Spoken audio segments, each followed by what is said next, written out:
여러분 안녕하세요. 자, 오늘은 어떤 이야기와 함께 한자를 배워볼까요? 자, 한자를 본격적으로 배우기 전에 먼저 또 배워야 될 기초 한자들이 있죠, 그죠? 그림만 기억하세요.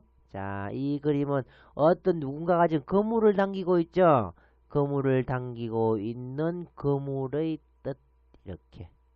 눈목자를, 그죠? 이렇게, 눈목자를 이렇게 콱 밀어가지고요. 이쪽 넘겨뜨리면 이런 모양 나오죠. 이것은 거물의 모습이다. 거물.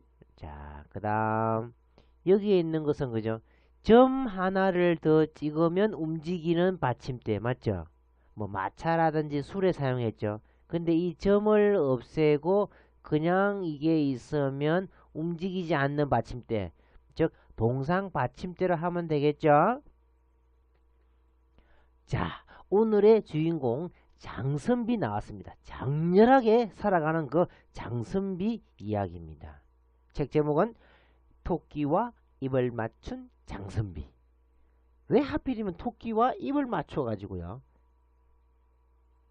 이런 이야기가 만들어졌는지 한번 볼까요? 자, 그러면 선비 사자부터 먼저 배워야 되겠죠. 선비는 갓을 쓰고 다니니까 그죠? 한번 보자. 갓을 이렇게 쓰고 나서 그 다음에 조금 더 쓰면 선비의 모습이 되면 선비사자. 선비가 갓을 쓰고 저기 멀리 걸어가면 그죠? 멀어지면 멀어질수록 갓하고요 조그만 땅밖에 안 보입니다. 그래서 선비사자를 이렇게 쓰고요. 또 10개. 자, 하나를 들으면 열을 한다. 다시 한번 더. 하나를 들으면 열을 깨우치는 사람이 선비다. 그렇게 해도 되겠죠? 장선비의 아버지 장대감이 장선비를 불러 앉혔습니다. 너도 이제 벼슬 할 준비를 하도록 해라.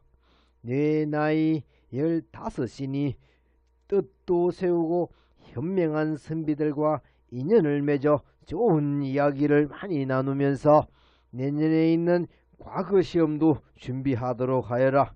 그리고 장원급제하여 사회를 위해 봉사도 해야지 라고 하니까 명심하겠사옵니다 어머니 하면서 다짐을 했습니다. 자, 보세요. 장대감은 사람인 자로 처리했습니다.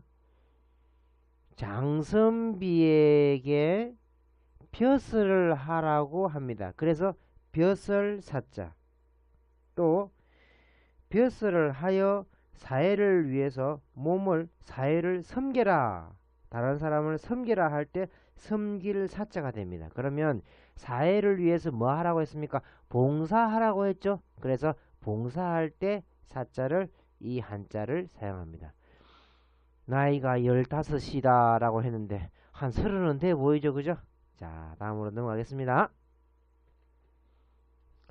그리고 한 번 내뱉은 말은 주워 담지 못하니 항상 말조심하여라. 사람의 말에는 믿음이 있어야 한다는 뜻이니라. 말을 잘못하면 신용이 떨어지느니라. 자, 여기서 장대감이 뭐합니까? 말을 하고 있습니다. 말씀은 자. 말에는 뭐가 있다? 믿음이 있어야 된다. 그래서 신용 떨어지지 않도록 하여라 라는 뜻으로서 믿을 신자입니다. 아버지의 말을 들은 장선비는 자기 방으로 들어가서 그죠? 마음속으로 어떻게 뜻을 다시 세웁니다. 자, 장차 우리 가문을 책임지고 이끌어가기 위해선 지금부터 노력해야 돼. 문과에 지망해서 과거급제 하리라. 무슨 일이든 내 의지에 달렸어. 자, 여기서 선비가 마음으로 뭘 세우더라? 뜻을 세우더라. 자, 지망, 의지 이런 단어에 이 한자 들어갑니다. 선비는 마음으로 그 뜻을 세운 것을 말을 하면서 뭐 하더라? 여기에 큰 붓으로 기록을 하더라. 그래서 기록할 지자입니다. 자, 다시 한번 더. 선비가 마음으로 뜻을 세운 것을 말을 하면서 기록하더라. 물론 쓸 때는 말씀문자 먼저 쓰고 선비사자 쓰고 마음심자를 써야 됩니다. 선비는 입이 생명이므로 항상 입조심을 하자. 잘못하면 신문지면에도 날 수 있겠지. 그리고 뜻을 같이 하는 선비들만 사귀어야겠어. 하면서 장선비는 마음으로 뜻을 세운 것을 어떻게 하더라? 기록하더라. 뭐 지면 이렇게 하면 잡지의 글이나 그림 등을 싣는 곳이고요. 뭐 일지 이렇게 하면 매일매일 기록하는 그 책이겠죠, 그죠? 장선비는 몸가짐 중에서 입조심하라고 했습니다, 그죠? 입조심을 하라고 했으니까 선비 사자가 나오고요, 입이 나옵니다. 그래서 선비의 입은 아주 길한 것이다. 길하다라는 뜻은 아주 좋다는 그런 뜻이겠죠, 그죠? 선비는 자고로 입이 생명이야. 입을 잘 다스려야 길해질 수 있어. 자, 여기서 선비가 입조심을 더욱 잘하기 위해서 반창고를 입에 붙이고 또 마스크까지 했네요, 그죠? 자, 그래서 과연 선비가 입조심을 하여 길한 그런 행동, 그런 길한 그 복을 만날 수 있는지 한번 볼까요? 장선비는 친구인 이 허선비에게 찾아가서 줄을 줍니다. 줄을. 인연을 맺자 이거겠죠. 뭐 사실 줄을 주면서 인연을 맺자고 하는 그런 건 아닌데, 인연을 맺자는 의미에서 이 줄을 첨가시켰습니다. 실사자요. 그 다음에 입조심을 하는 장선비 이렇게 하면 맺을 결자가 됩니다. 줄을 주면서 인연을 맺더라. 허선비와 자매 결연을 맺고 싶소. 앞으로 허선비와 같이 지내며 내년에 있을 과거 시험을 준비해야 되겠소.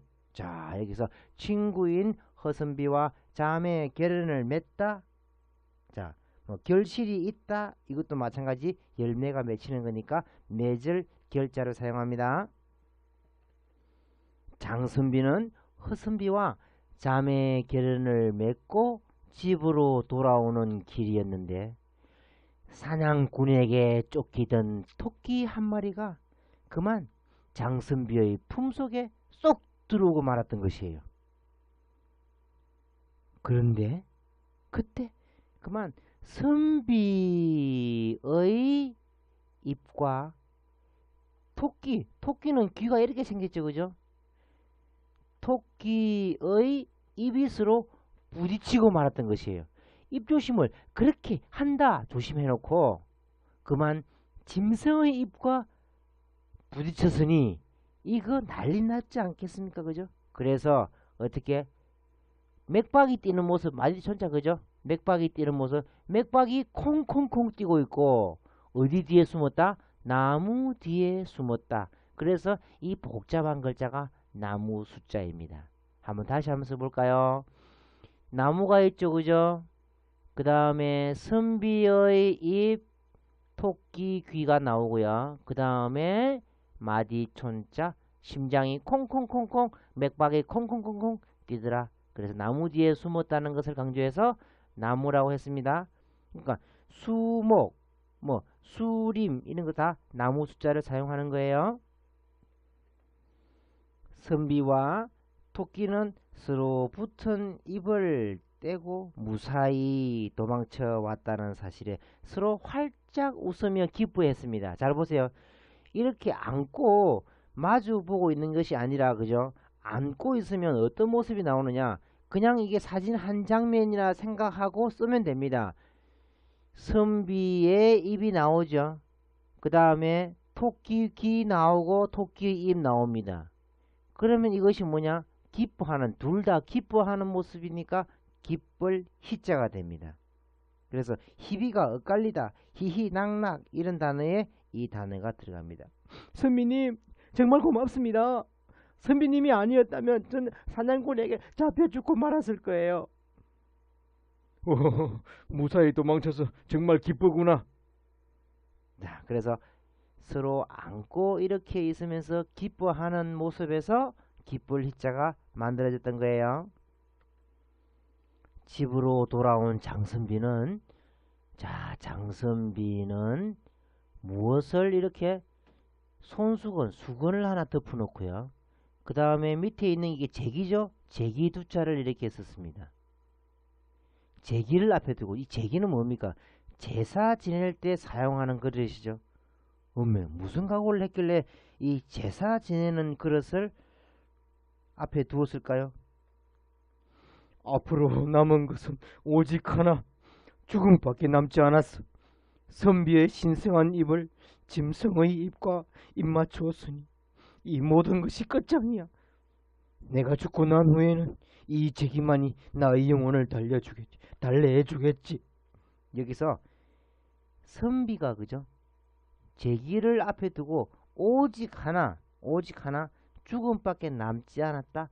오직 하나를 강조했기 때문에 하나일자가 여기에서 만들어졌습니다. 자, 보세요.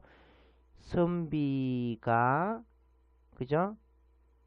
손수건을 덮고 제기 앞에 있다. 이렇게 오직 하나 목숨 바친다 라는 그런 뜻으로서 하나밖에 없는 목숨 바쳐야 될 그런 상황에 처했다. 그래서 하나 일자가 이렇게 만들어졌습니다.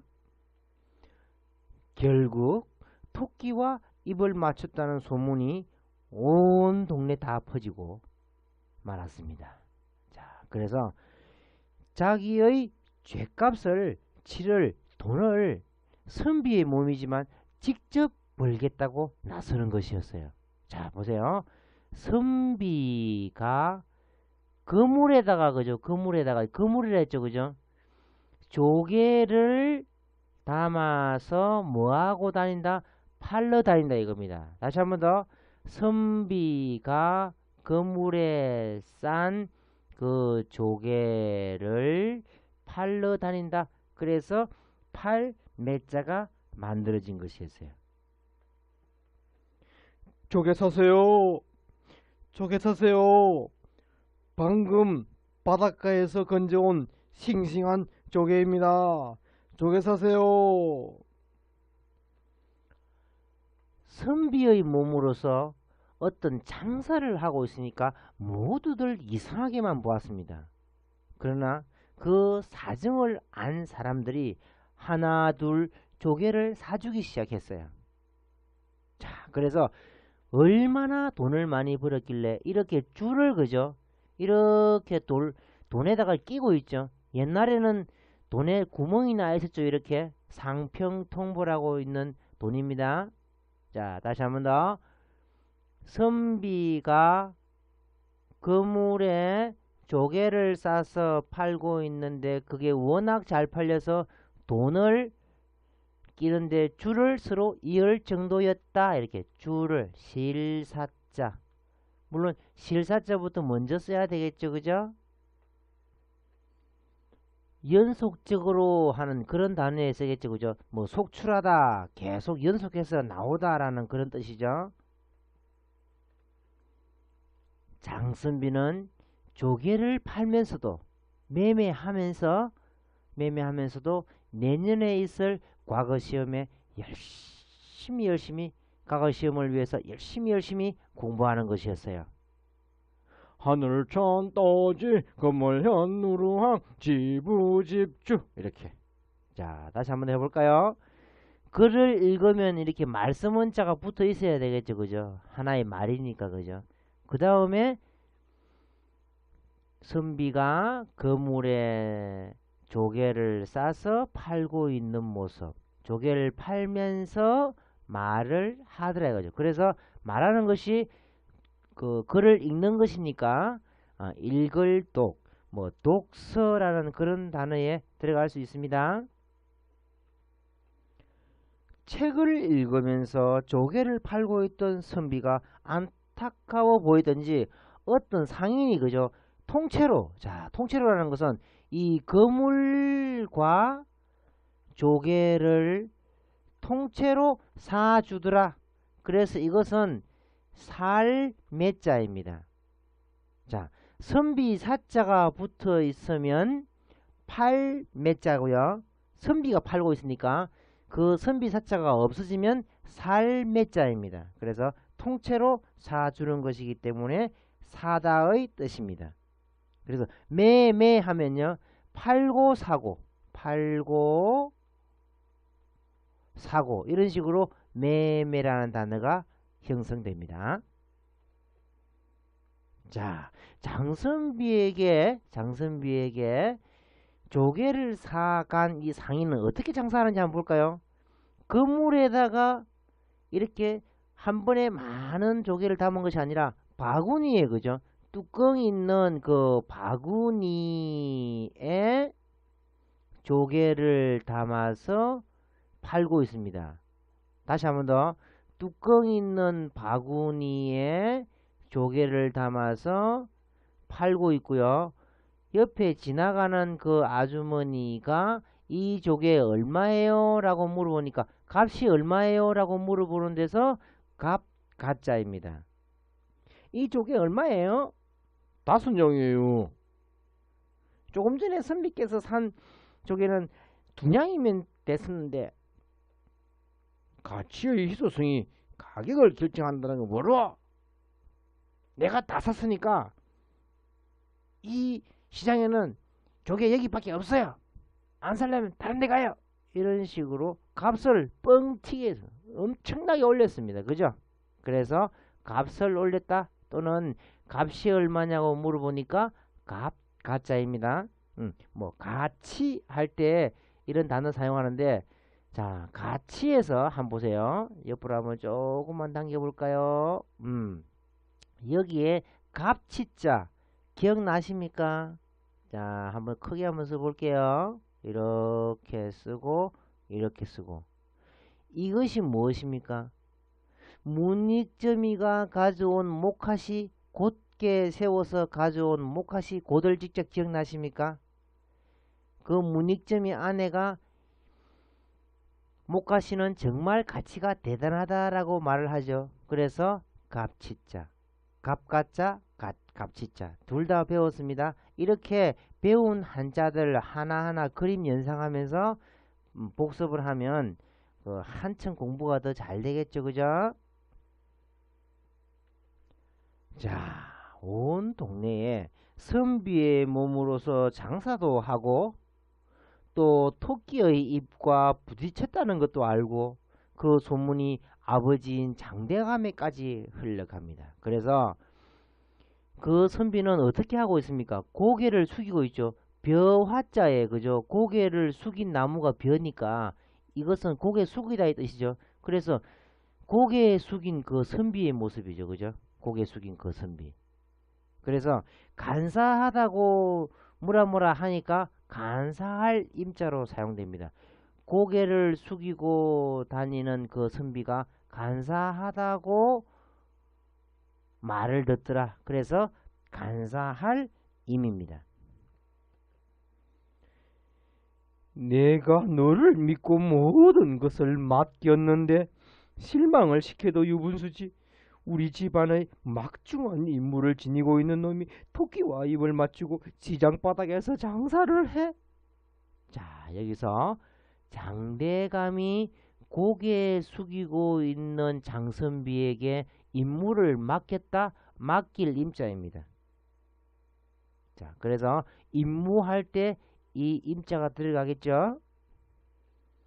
장선비는 자기의 결백을 보여주지도 못하게 되자 널판지에다가, 널판지 뉘자 있죠. 그죠? 한글에 뉘자 이렇게 일자 쓰고 이렇게 니은 쓰고 이렇게 쓰면 뉘가 되고요. 이것은 널판지를 말합니다.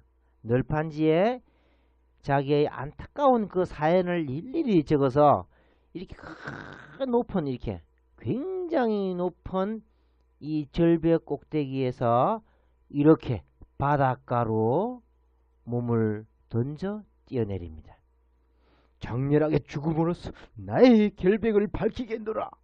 자, 굉장히 높은 절벽 위에서 조금도 두려워하지 않고 씩씩하게 뛰어내렸다는 것에서 자, 이 장선비 모습을 보고 씩씩할 장자를 만들었던 것이었어요. 이 널판지, 자기의 사연을 적은 이 널판지는 안고 뛰어내렸습니다. 자, 널판지를 안고 바다로 뛰어내린 장선비는 파도에 떠밀려 중국 해안에까지 닿았어요. 중국인들은 장선비가 안고 죽은 그 널판지에 적힌 그 사연을 읽고 장선비를 진정한 성인으로 추앙했던 것이었어요. 그래서 그 이야기가 중국의 그 조정에까지 알려졌고, 조정에서는 장선비의 뜻을 기리기 위해서 고개 숙인 장선비의 그 모습을 받침대로 받쳐서 그죠? 동상을 만들어줬던 것이었어요. 자, 봅시다. 고개를 숙이고 죽은 그 장선비의 그 모습을 동상으로 만들어 받쳐주더라. 어디에서? 중국 조정에서. 조정은 그 정부나 다름없습니다. 지금의 정부. 그래서 조정 이렇게 하면 임금이 나라의 정치를 의논하는 곳 이렇게. 요즘에서는 그 법자를 써가지고요. 뭐 법정 이런 거 많이 쓰겠죠, 그죠?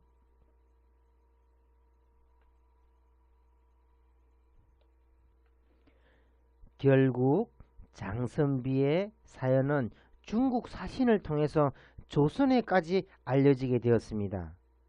얼마 가지 않아 장씨 집안에서도 이 소식을 전해 듣고 장선비의 동상을 장씨 집의 뜰에 옮기도록 한 것이었어요. 자, 봅시다. 요것은 그 집의 모습이죠, 그죠?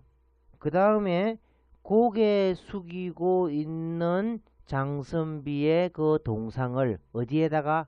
장선비 집 뜰에다가 다시 옮겼으니 바로 이것이 그 뜰을 강조해서 뜰 정자가 되는 것입니다. 장렬하게 죽은 너의 장엄한 모습이 이렇게 우뚝 솟아 있는데 이 아비는아 무엇으로 너의 한을 풀어주겠니? 나를 용서해 다오. 자, 그래서 여기서 그 장선비의 동상이 모셔져 있는 그 뜰을 강조해서 뜰이라는 글자가 만들어졌죠. 그래서 뭐 정원 할 때도 이거 쓰고요. 뭐 가정 할 때도 이 단어를 사용합니다. 자, 이렇게 해서 선비의 이야기로서 한자를 배워봤는데요. 자, 여러분들도 이야기를 기억하면서 한자를 그냥 한번 쓰려고 한번 노력 한번 해보세요. 이렇게 선비가 하나 있고요. 사람인자를 쓰면 벼슬을 하려고 하는 그 대감의 말이니까 벼슬사. 그 다음에 사람에는 그 사람의 그 말에는 믿음이 있어야 된다 해서 믿을신. 그 다음에 선비는 마음속으로 뜻을 세우더라 뜻지. 그 다음에 그 앞에 있는 그 말씀원자 하나 더 붙여서 그 말을 기록하더라 기록할지. 그 다음에 선비의 입은 길한 것이니 정말 조심해야지. 그 다음에 장선 그 허선비에게 찾아서 인연을 맺자고 하니까 맺을결. 그 다음에 돌아오다가 어디에 나무 뒤에 숨었다. 누가? 선비의 입과 토끼의 입이 부딪힌 모에서 그 다음에 맥박이 콩콩콩 뛰고 있더라. 나무수. 그 다음에 서로 안고 기뻐하더라.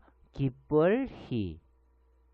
그 다음에 오직 하나를 위해 살았는데 하면서 그 죽음을 각오하는 장선비 하나일. 그 다음에 선비가 그 물에다가 조개를 이렇게 싸서 팔더라. 팔매. 앞에 말씀 문자를 붙이면 읽을독. 그 다음에 앞에 또 실사자를 붙이면 돈을 너무 많이 벌어서 줄을 이었으니까 이열속. 그 다음에 또 이 통째로 누가 다 사가주더라. 살매. 그 다음에 다시 이렇게 뚜껑 있는 바구니에서 담아서 누구에게 팔더라? 아줌마에게 팔더라. 값치. 이것은 이거부터 뭐 갑 가짜 이것은 먼저 이거부터 써야 되겠죠, 그죠? 자, 그다음 또 고개 숙이고 죄를 뉘우치는 장선비. 그 다음에 너에게 모든 것을 맡겼는데 이놈 하면서 꾸지람만 하는 그 장대감. 그리고 이렇게 씩씩하게 널판지에다가 자기의 사연을 적어서 그 절벽 위에서 뛰어내린 씩씩한 장선비. 그 다음에 고개 숙인 장선비의 그 동상이 서 있는 모습 조정정. 다시 장선비의 집들에 모셔진 장선비의 동상. 이렇게 해서 그 이야기를 떠올리면서 자꾸만 이렇게 쓰는 연습을 해야 됩니다. 그러면 일본어라든지 중국어 너무나 쉽겠죠?